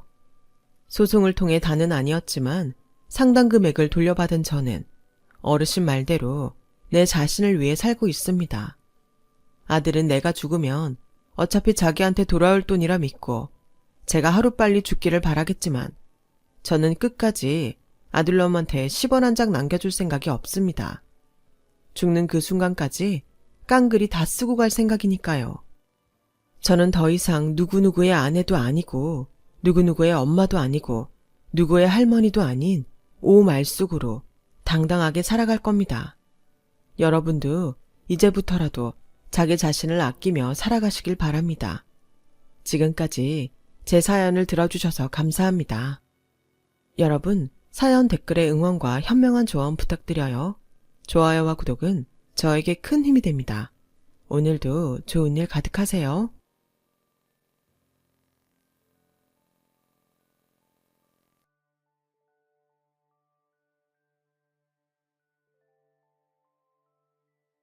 안녕하세요. 오늘도 사연 살롱을 찾아주셔서 감사합니다. 저는 경기도에 사는 50대 여성이에요. 오늘 그동안 제 가슴에 묻어두었던 이야기를 해보려고 해요. 지금 저를 알고 지내는 지인들은 저한테 이런 일이 있었는지 아무도 모르거든요. 저는 지방도시에서 태어나 평범한 부모님 밑에서 자랐어요. 어릴 때는 친구도 많았고 공부하기보다 노는 걸 더 좋아했던 아이였죠. 엄마 아빠는 동네에서 식당을 하셨는데 성격이 좋으셔서 주변에 있는 가게들하고도 두루두루 잘 지내셨어요. 저는 그런 부모님과 함께 별 걱정 없이 살았고요. 하지만 늘 태평하고 즐거울 것만 같았던 우리 집에 불행한 일이 생긴 건 제가 고등학교에 들어가고 나서였어요. 어느 날 어떤 아줌마가 와서 자기 남편이 여기서 밥을 먹고 식중독에 걸려서 병원에 입원해서 치료를 받고 있으니까 저희한테 병원비를 물어내라는 거였어요. 손님, 남편분이 아프신 건 정말 안타까운 일인데요. 우리 식당 음식이 상했으면 다른 손님들도 아파야 되는데 그날 저희 음식 먹고 아프다는 분이 없어요. 식중독은 다른 데서 걸린 거지 저희 식당이 아니에요. 아니 그럼 내가 지금 거짓말을 한다는 거예요? 여기서 밥을 먹고 와서 아프다고 하니까 여기로 왔지? 이 아줌마가 어디서 사람 속이려 들어?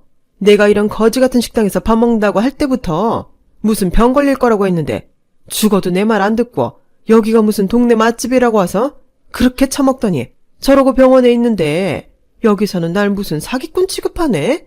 못 사는 인간들은 왜 다 이 모양이야? 얼른 병원비 내놔. 안 그러면 나이 식당 고발하고 정식으로 조사받게 할 거니까 그런 줄 알아. 라며 엄마 머리채를 잡고 고래고래 소리를 지르는 거 아니겠어요? 아줌마, 왜 남의 엄마한테 손찌검을 그래요? 아줌마야말로 경찰서 가고 싶으세요? 영업 방해한다고 신고할 거예요. 라며 내가 화가 나서 아줌마를 떼어놓았고 아줌마는 두고 보자면서 씩씩대며 나가더니 정말 저의 식당을 보건법 위반으로 신고했어요. 부모님은 아무것도 잘못한 것이 없는데 괜히 조사를 받게 됐고 그 바람에 우리 식당은 상한 음식을 줬다는 소문에 휩싸여 손님이 줄게 됐죠. 평생을 선하게만 사시던 부모님은 그날 일에 충격을 받으셨어요. 엄마는 며칠을 알아누웠고 아빠는 손님 없는 식당 밖에 나와서 먼 하늘을 보며 한숨만 쉬었죠. 그 아줌마는 동네에 새로 생긴 아파트 단지에 이사 왔다고 하더라고요. 그래서인지 동네 가게들을 무척이나 무시하고 깔봤어요. 그때부터 이상하게 식당 운영이 잘 안 되기 시작했어요. 제일 큰 이유는 아빠가 힘들어하시며 주방을 자꾸 비우셔서 그랬던 것 같아요. 사람들 마음이 다 나같지는 않다고 해도 어떻게 이럴 수가 있는지 그동안 나를 그렇게 오래 봐오던 사람들이 그런 소문 하나 믿고 외면하는 게 너무 억장이 무너져서 아무것도 못하겠어. 그렇게 상심하시던 아빠는 작은 삼촌과 함께 갔던 여행에서 교통사고를 당했고 그날 바로 저 세상으로 가버리셨어요. 우리 형 바람 쐬고 기운 내자고 간 건데 이렇게 가버리면 내가 형수랑 선아를 어떻게 봐. 형, 이렇게 가면 안 돼. 라며 아빠를 붙잡고 우는 작은 삼촌 옆에서 저와 엄마도 펑펑 울었어요. 정말 하늘하고 땅이 뒤집어지는 것 같다는 게 무슨 말인지 실감이 났어요. 고등학교 2학년 때까지 낙천적으로 즐겁게만 살아왔던 저에게 처음으로 인생의 쓴맛을 느끼게 했던 일이었어요. 저는 아빠의 고향에 있는 선산에 아빠의 관이 땅속으로 들어가는 걸 보면서 우리 식당 때문에 식중독에 걸렸다고 난리친 여자를 생각했어요. 그리고 돈도 많이 벌고 될 수 있는 대로 좋은 직업을 가져야겠다고 마음먹었죠. 그 이후로 저의 삶은 이전과는 180도로 변했어요. 학교 등교 시간보다 1시간 일찍 가서 공부했고 수업이 끝난 후에는 도서관에서 불이 꺼질 때까지 있다가 오곤 했어요. 피곤하고 힘들고 더 자고 싶을 때도 많았지만 그때마다 억울하게 돌아가신 아빠를 생각하며 말 그대로 이를 악물고 힘을 냈죠. 정말 독하게 하면 된다고 저는 서울에 있는 상위권 대학에 합격했어요. 제가 1학년 때랑 2학년 절반 넘게를 허송세월 보낸 거에 비하면 이것도 잘한 거였어요. 저는 대학에 입학하자마자 바로 회계사 시험 공부를 시작했어요. 응시 자격을 맞추기 위해서 회계사 관련 학점을 따고 공부를 하고 아르바이트를 하느라 대학 내내 정말 바쁘게 시간을 보냈어요. 그 사이 저희는 가게와 집을 전부 처분해서 경기도로 이사를 했어요.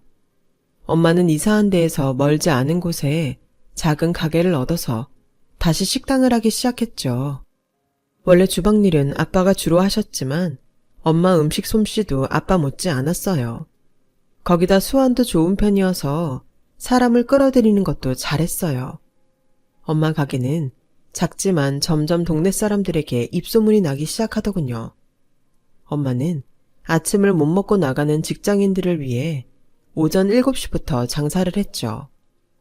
저는 대학 졸업 전에 회계사 시험을 보았고 여름방학 내내 2차 합격자 발표를 기다리며 엄마 식당 일을 도왔어요. 아침에 엄마는 북엇국을 팔면서 특별히 라면을 파시더라고요. 라면 해장을 좋아하는 직장인들을 위해서 그렇게 한다고 했어요. 아침에는 완전 동네 단골 장사였는데 다들 엄마와 친한 것 같더라고요. 그 중에 어떤 여자분이 엄마한테 꼬박꼬박 사장님이라고 불렀는데 제가 딸이라서 그런지 내심 듣기가 좋더라고요. 저는 그분에게 반찬 한 가지라도 더 갖다 드렸죠. 우리 엄마 사장 대접 톡톡히 해주는 대가로 주는 서비스예요. 이 가게 운영하시는 분이니까 사장님 맞잖아요. 음식도 만드시고 계산도 하시고 직접 갖다 주실 때도 많고요. 사장님이 따님 자랑을 얼마나 하는 줄 아세요? 공부도 잘하고 똑똑하다고요. 저번 회계사 시험 1차도 합격했다면서요? 진짜 멋져요. 난 공부 잘하는 사람 보면 너무 부럽더라고요. 2차까지 합격해야 되는 건데 아직 몰라요. 안 되면 저도 그냥 회사 취직해야죠. 그러지 마세요. 여태까지 공부한 게 있는데 너무 아깝잖아요. 그리고 분명히 잘 될 거니까 염려 푹 놓고 있으세요. 제가 이래봬도 사람 보는 눈이 있다니까요. 빈말이었지만 제 긴장을 풀어주려는 그분 배려가 너무 고마웠어요. 그 덕분이었는지는 몰라도 방학이 끝나갈 무렵 발표된 회계사 2차 합격자 명단에는 제 이름이 당당히 올라가 있었어요. 엄마는 너무 좋아서 합격자 발표 날 하루 종일 손님들한테 돈도 안 받고 오는 사람마다 서비스로 반찬까지 챙겨주셨어요. 다음날 아침 일찍 오는 직장인들한테도요.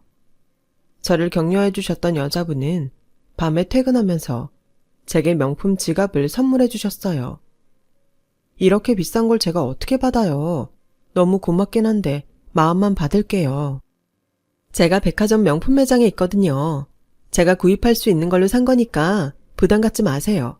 회계사님이 이런 거 하나 정도는 갖고 계셔야죠. 그동안 어머니가 너무 잘해주셔서 조금 갚는 거예요. 알고 보니 그분은 유명 백화점 명품 매장 매니저였어요. 엄마와 저는 고맙다고 인사하고 그 후로도 그분과 더 가깝게 지냈죠. 남동생분도 가끔 같이 왔는데 대기업에 다닌다고 하더라고요. 부모님은 두 분 다 일찍 돌아가시고 어렵게 자랐지만 착실한 분들이었어요. 저는 좀 이름 있는 회계사 사무실에서 일을 시작했고 그러면서 결혼할 사람을 만나려고 노력했어요. 고등학교 때 부모님 식당을 모욕하고 아버지가 사고로 돌아가시는 원인을 제공한 그 아줌마가 제 마음속 한이 된 것 같아요. 회계사로 일을 해도 속이 후련하지 않더라고요. 저보다 좋은 직업을 가진 남편을 만나서 아무도 무시하지 못하게 살아야겠다는 생각이 점점 더 강해졌어요. 잘 사는 사람이 돼서 좋은 아파트에 살아야 아무도 찍소리 못하겠지. 그런 마음만 강해졌고 저도 모르게 그런 사람을 찾고 있었어요. 그러다 보니 연애를 해도 오래가지 못했고 저와 비슷한 환경에서 자랐거나 중산층이면 마음에 들어도 결국 계산을 하다가 헤어지곤 했죠. 선아야, 사람을 만나는데 마음을 따라가야지 조건만 보는 건 안 된다. 그러면 우리한테 행패 부렸던 고향 그 여자하고 뭐가 다르니? 네 마음이 가는 사람이 잘 살면 모르겠지만 잘 사는 것부터 따져보고 만나지는 마라. 엄마, 나는 다시는 그 아파트 아줌마 같은 사람들한테 무시당하면서 살지 않을 거야. 그러려면 우리도 돈이 있어야 되고 좋은 직업 가진 사람을 만나야지. 세상이 엄마 말처럼 따뜻하고 착하기만 하면 나도 이러지 않아. 그렇게 당해봤으니까 안 그러려고 하는 거야. 그래, 이게 다 힘없고 못 배운 부모 탓 같구나. 우리가 조금만 잘 살았어도 너한테 그런 큰 상처를 주지 않는 건데. 이게 왜 또 엄마 아빠 탓이야. 절대 그렇지 않아. 세상이 그런 거고 어쩔 수 없는 거야. 제발 그러지 마. 라며 한숨 쉬며 자책하는 엄마를 달래려고 애썼어요. 제가 조건을 만들어 놓고 사람을 만나려고 하다 보니 주변에서 자연스럽게 만나기는 굉장히 어렵더라고요. 그렇게 시간이 한 해에 두 해 지나갔고 어느덧 나이가 30이 넘어갔어요. 엄마는 제가 결혼을 안 한다고 걱정이 많았죠. 저는 더 큰 회계법인에서 일자리 제의가 와서 그쪽으로 옮겼어요. 엄마, 나 전에 다니던 데보다 더 좋은 직장에 갔으니까 진짜 내가 만나고 싶은 사람 찾을 수 있을 거야. 그래, 네 마음이 그렇다는데 나도 더 이상 뭐라고 할 말이 없구나. 엄마야말로 이제 식당 그만해. 다리도 아프고 힘들다면서 왜 계속 하는데? 나 이제 돈 잘 벌잖아. 다리야, 내가 구부렸다 폈다 열심히 하고 물리치료 받으면 금방 괜찮아져. 일이라는 게 그렇게 쉽게 손이 떼지는 건지 알아? 그래도 이 식당으로 우리 식구 먹고 살았잖아. 나한테는 귀한 내 직업이야. 아침마다 내가 차려주는 북엇국이랑 라면 기다리는 애들은 어떡하고. 네가 정 불편하면 아침 장사만 할 테니까 그만두라고만 하지 마. 저는 엄마가 가난했던 기억이 지긋지긋해서라도 당장 때려칠 줄 알았는데 우리를 먹고 살게 해준 거라며 식당 일을 좋아하시는 엄마가 의외였어요. 그 무렵 저에게 모르는 아줌마한테서 불쑥 전화가 왔어요. 내가 상류층하고 직업 좋은 사람들 연결해주는 사람인데 마침 이선아 씨 이력서를 내가 받아서 이렇게 전화했어요. 괜찮은 사람 있는데 어디 한번 만나볼래요? 글쎄요. 너무 갑작스러워서 당황스럽네요. 제가 좀 생각해보고 다시 연락드릴게요. 전화를 끊고서 저는 그 아줌마에 대해 좀 알아봤는데 정말 상류층 결혼을 여럿 성사시킨 걸로 유명하더라고요. 하지만 아무리 제가 좋은 조건 사람을 만나고 싶다고 해도 그런 사람까지 동원하고 싶지는 않았어요. 저는 그 아줌마한테 다시 전화하지 않았고 주변에서 소개시켜주는 사람들을 만나고 얼마 동안 사귀기도 하고 했죠. 그러는 동안에도 아줌마는 잊혀질만 하면 전화를 해서 좋은 사람들이 있다며 만나보라고 자꾸 권했어요. 한 번은 괜찮은 사람을 몇 개월 정도 사귀었는데 그 사람 집에서 저를 좋아하지 않는 눈치가 보이더라고요. 그러니 남자도 점점 저한테 시들한 게 느껴졌어요. 저는 다시금 상처를 받았고 더 잘 사는 집안으로 가고 싶다는 생각이 강해졌어요. 그 무렵 선자리를 연결해주는 아줌마한테서 다시 연락이 왔어요. 아주머니도 참 대단하시네요. 그만큼 거절했는데 또 연락하세요? 나도 이걸 내 일로 삼는 사람인데 당연하지. 이 집안이 돈도 많고 다 좋은데 내세울 만한 직업 가진 자손이 없대. 그래서 직업 좋은 며느리감을 찾더라고. 여자 배경은 상관 안 한대. 부동산으로 돈을 엄청 많이 벌어서 강남 웬만한 데에서도 이 집안은 무시 못한다고 하더라고. 한번 만나볼래? 저도 속으로는 정말 내가 원하는 배경의 집안에서는 우리 집처럼 서민은 받아들이지 않을 거라는 걸 어느 정도 알아가고 있었어요. 현실을 알게 되었던 거죠. 그래서 돈 많고 다른 사람들이 함부로 무시 못하면 되겠다 했는데 아줌마가 딱 제가 생각하고 있던 사람을 소개한 거죠. 남자는 대학에서 강사를 하다가 얼마 전부터 입시학원에서 아이들을 가르친다고 하더라고요. 남자 직업이 썩 마음에 드는 건 아니었지만 그래도 한번 만나보기로 했어요. 저는 이렇게 중간에서 누가 소개해줘서 만나는 게 두 번째예요. 처음이 아니니까 익숙해지지 않을까 했는데 그렇지도 않네요. 저는 처음이라 그런지 어색할 거라고 생각했는데 생각보다는 괜찮은 것 같아요. 그러면 다행이에요. 저는 선아 씨가 불편하실까봐 염려되더라고요. 라는데 조금 작업성 멘트 같기도 했지만 저한테 호의를 가지고 대하는 게 보여서 기분 나쁘지는 않았어요. 남자는 저를 계속 만나기를 원했고 저도 좋다고 했어요. 그렇게 만나기를 3개월 정도 했더니 아줌마가 남자 어머니가 저를 보고 싶어 한다고 하더라고요. 저희가 어떻게 만나고 있는지 다 알고 계신 거였어요? 남자 집에서 좋은 사람 달인화 달라고 했으니까 그쪽 집에 계속 연락해서 소식 듣고 있었지. 아니라고 하면 다른 사람 소개시켜야 되잖아. 근데 그쪽에서 꽤 마음에 들어하네. 어머니 만나봐. 이런 만남은 오래 끌면 안 돼. 빨리 결정해야지. 하긴 주변에서 연애하는 거 아니고 선본 거면 길게 끄는 거 아니라고 하더라고요. 저도 마음이 있었고 결혼도 생각했기 때문에 만나보겠다고 했어요. 남자 어머니는 굉장히 화려하고 말주변도 좋은 사람이었어요. 내가 진짜 돈복도 있고 다 좋은데 똑똑한 사람하고는 연이 없더라고. 그래서 어떻게든 며느리는 머리 좋고 돈 잘 버는 직업을 가진 사람 얻어야겠다. 아주 벼르고 별렀지.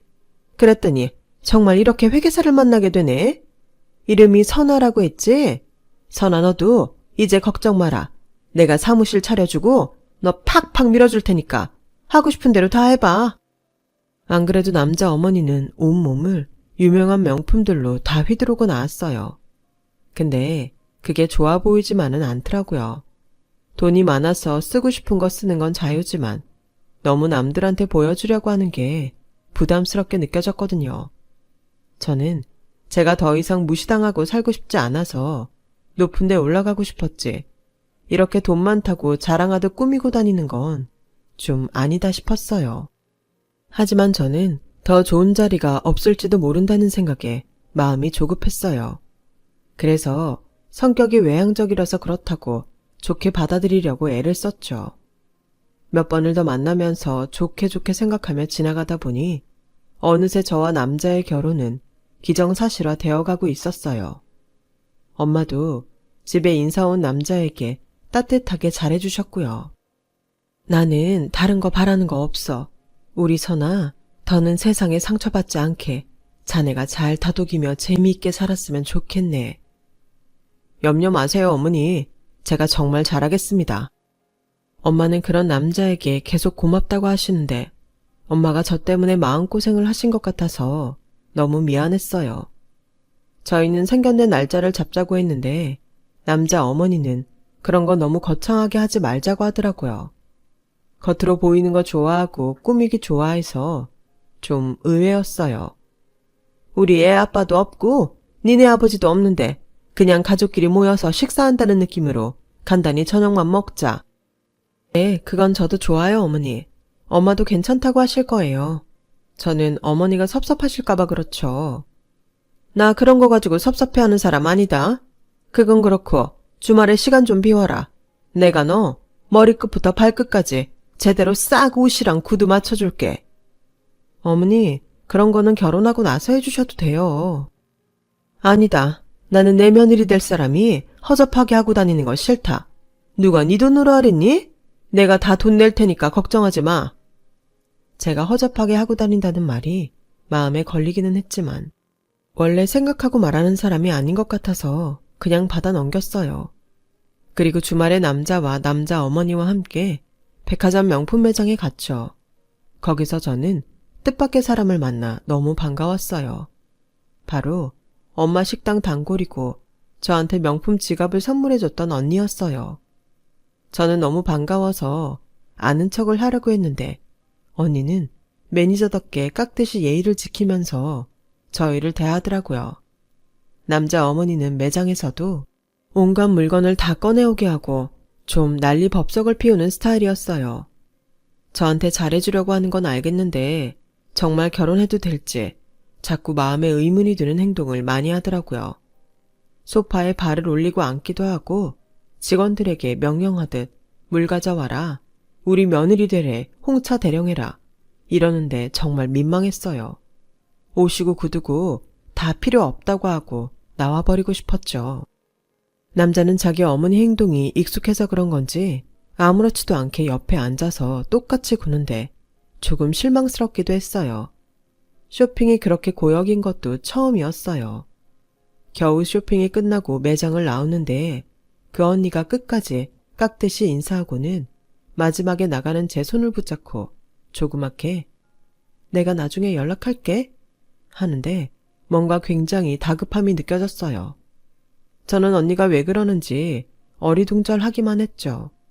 그날 밤 언니는 엄마가 식당 문 닫을 때 허겁지겁 뛰어와서 저를 찾았어요. 엄마가 연락해서 나간 저는 언니가 새하얗게 질려 저를 잡아 끄는 걸 보고 뭔가 심상치 않은 게 있구나 하고 느낌이 왔죠. 너 진짜 그 집 아들하고 결혼하는 거야? 안 돼. 절대 안 돼. 그 여자 우리 매장뿐 아니고 명품 매장마다 다 소문이 났어. 몇 번이나 입고 신고 했던 거 자기한테 안 맞는다고 환불하러 오고 안 된다고 하면 꾸역꾸역 본사까지 전화해서 행패 부리고 진상도 보통 진상이 아니야. 그것보다 더 중요한 건 나 전에 오늘 너랑 온 남자가 부인이라고 데리고 온 여자 봤단 말이야. 3살인가? 애도 있었어. 언니, 그게 진짜예요? 정말 부인도 있고 아이도 있는 거 확신할 수 있어요? 그런 게 아니면 내가 이렇게 끝나자마자 미친 듯이 뛰어나왔겠어? 네가 어떻게 공부하고 지금까지 왔는지 내가 잘 아는데 그런 사람하고 결혼하면 안 되잖아. 나 그럼 니네 엄마 가게 다시는 못 가. 니네 엄마가 우리한테 얼마나 잘해주시는데 네가 사기 결혼하는 거 알면서도 가만히 있으면 사람도 아니지.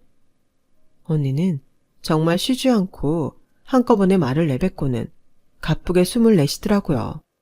언니 말로는 그 집이 돈이 많은 건 맞는데 거짓말도 잘하고 남 등치는 짓도 잘한다는 얘기를 많이 들었다고 하더라고요. 워낙 진상짓을 많이 해서 한 번은 본사에서 조사까지 했었다고요. 오늘도 못 들어오게 하려다가 제가 있는 걸 보고 그냥 받아줬다고 하네요. 저는 그날 밤새 잠 한 잠 못 자면서 고민을 하며 이것저것 계획을 세웠어요. 그리고 며칠 후에 저랑 엄마랑 남자, 그리고 남자 어머니랑 같이 저녁 식사할 곳을 예약했어요. 꽤 비싼 한정식집을 예약했다며 제가 다 내겠다고 하니 남자 어머니는 저한테 안목이 있다며 굉장히 좋아하더라고요. 두 집이 저녁을 먹는 날, 남자와 남자 어머니는 나란히 온갖 명품 상표가 찍혀있는 옷을 입고 나왔어요. 엄마는 아무 말 없이 그런 두 사람을 쳐다보기만 했죠. 따님을 참 똑똑하게 키우셔서 얼마나 보람 있으세요? 돈 없는데 애라도 잘 됐으니 정말 다행이시죠? 라며 생각 없는 말에 엄마는 아무 대답도 안 하시더군요. 저는 잠깐 밖에 좀 나갔다 오겠다고 하고 자리를 비웠어요. 그리고 돌아왔더니 자기 아들이 너무 순진하고 여자도 모르고 자랐다는 얘기를 늘어놓고 있더군요. 어머니, 저희가 여자도 모르고 자라서 저 같은 사람 숨겨놓은 건가요? 라는 말에 남자와 남자 어머니가 깜짝 놀라서 그 자리에서 일어났어요. 제가 밖에 나가서 기다리고 있던 남자 부인과 아들을 데리고 들어왔거든요. 아니, 네가 어떻게 여기까지? 여기가 어디라고 감히? 어디긴요. 어머니 아들, 저 남자 또 결혼하려고 멀쩡한 아가씨한테 사기치는 자리잖아요. 무슨 그런 말이 있니? 너랑 우리 선웅이는 끝났잖아. 내가 너는 따로 나가 살려고 했으면 그게 끝난 거지. 저기 선아야, 사부인, 이거 다 오해예요. 쟤 껌딱지처럼 무리에 붙잡고 안 놓아주는 거라고요. 맞아요, 장모님. 정말 저 억울해요. 선아야, 진짜 오해야. 뭐가 오해인데? 아들까지 이렇게 있고 예전부터 저 여자랑 살았는데 혼인신고만 안 하면 다인 줄 알아? 어디서 사기를 치려고 들어? 라고 제가 말을 끝내자마자 엄마가 자리에서 일어나 그 앞에 있던 물김치 그릇을 두 사람에게 확 부어버렸어요. 어디서 감히 남의 딸 인생을 망치려고. 돈 있는 것들은 그렇게 살아도 돼? 제발 좀 인간이 되라 이것들아.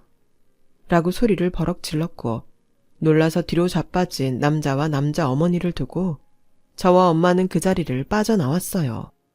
저는 언니에게 그 말을 듣고 흥신소를 찾아가 여자를 찾았어요. 그 여자는 대학 1학년 순진하던 때에 그 남자의 입 빨린 말에 넘어가서 그 집에서 도우미처럼 가진 일을 다 하며 살았다고 해요. 그런데 여자가 직업이 별로고 집안도 안 좋다고 그렇게 무시를 하더니 자기네는 직업 좋은 며느리를 봐야겠다며 일방적으로 아들까지 내쫓았다네요. 알고 보니 그 남자가 입에 발린 말로 이 여자 저 여자 바람도 많이 폈대요. 여자는 남자 어머니가 나중에 아들 낳으면 혼인신고 해준다는 말만 믿고 아들까지 낳았는데 이렇게 됐다며 나 아니었으면 결혼하는 것도 몰랐대요. 저는 이 집을 소개해준 아줌마한테도 전화로 한바탕 하고 다시 연락하면 사기죄로 고발할 거라고 큰 소리를 쳤죠. 그랬더니 다시는 연락을 안 하겠다고 미안하다고 하며 전화를 끊었어요. 저는 돈 많은 거 좋은 집안인 거 따지다가 이렇게 벌 받는구나 그렇게 생각했고요. 만약에 그런 집안들이 저를 싫다고 한다면 안 하는 게 맞는 거겠죠. 그렇게 생각했더니 다른 사람들이 눈에 들어오더라고요. 저는 오랫동안 제 뒤에서 저를 지켜봐온 좋은 남자와 결혼을 하게 됐어요. 바로 저에게 그 남자 집이 어떤 사람들인지 알려준 언니 동생이었어요. 저와 동갑인데 훨씬 어른스럽고 속도 깊고 좋은 사람이에요. 올해가 바로 저와 남편이 결혼한 지 20년째랍니다. 저는 살면서 좋은 집안은 제가 만들어가는 거라는 걸 깨달았어요. 또 저희 부모님도 결코 잘못 사신 게 아니라는 것도요. 잘못됐다면 돈 좀 있고 실력 좀 있다고 다른 사람 우습게 하는 그런 사람들이죠. 제 얘기는 여기까지예요. 들어주신 분들 모두 너무 감사하고요. 오늘도 좋은 하루 보내세요. 매일매일 행복한 일로 가득하시길 바랄게요. 여러분, 사연 댓글에 응원과 현명한 조언 부탁드려요. 좋아요와 구독은 저에게 큰 힘이 됩니다. 오늘도 좋은 일 가득하세요.